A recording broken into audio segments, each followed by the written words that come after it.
25 साल पहले ये कहानी शुरू होती है एक ऐसे रात से जहां आसमान भी सांस रोक के खड़ा था। सर्द हवाओं के बीच उन तारों ने अपनी जगह बदलनी शुरू कर दी। उसी रात को काल त्रिकोण नक्षत्र में एक बालक का जन्म हुआ।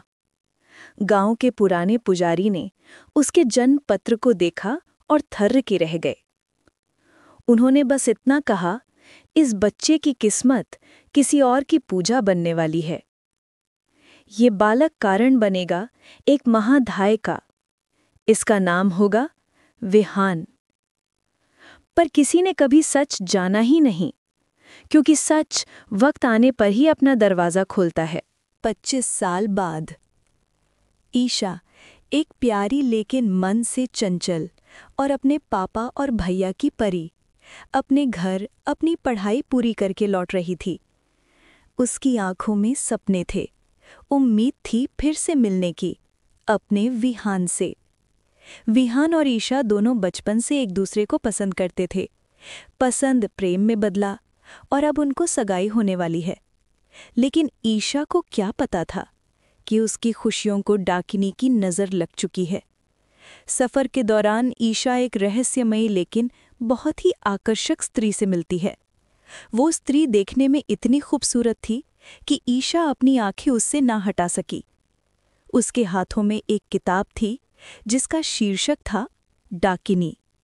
उत्सुकतावश ईशा ने उससे पूछा कि वो क्या पढ़ रही है और ये डाकिनी कौन है। वो स्त्री मुस्कुराई और डाकिनी के बारे में ईशा को बताने लगी। तो क्या होती है डाकिनी? कहते हैं, हर रोशनी के पीछे एक अंधेरा होता है और हर प्रार्थना के पीछे एक श्राप। उस श्राप का रूप है डाकिनी। यदि दिन है तो रात भी है, यदि देवता है तो असुर है, मनुष्य है तो राक्षस भी है, और अगर देवी है तो डाकिनी भी है। एक नर प्रेत को जिन कहा जाता है तो मादा को चुड़ैल। जो खून पीते हैं उन्हें पिशाच कहा जाता है।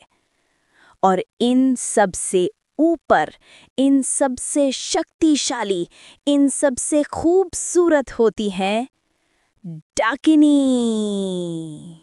वो आती है तो हवा ठंडी हो जाती है और उसके जाने के बाद सिर्फ खाली खामोशी बची रहती है। पुराने ग्रंथों में लिखा है, एक डाकनी अपने लिए जन्म लिख सकती है, प्रेम चुरा सकती है, जिंदगी बदल सकती है और अगर चाहे तो पूरी दुनिया काट सकती है। लोग उसे डायन कहते हैं, पर वो इससे ज्यादा है। वो खूबसूरती का जाला है, वो पाप का गीत है, वो प्रलय की पहली हवेली है।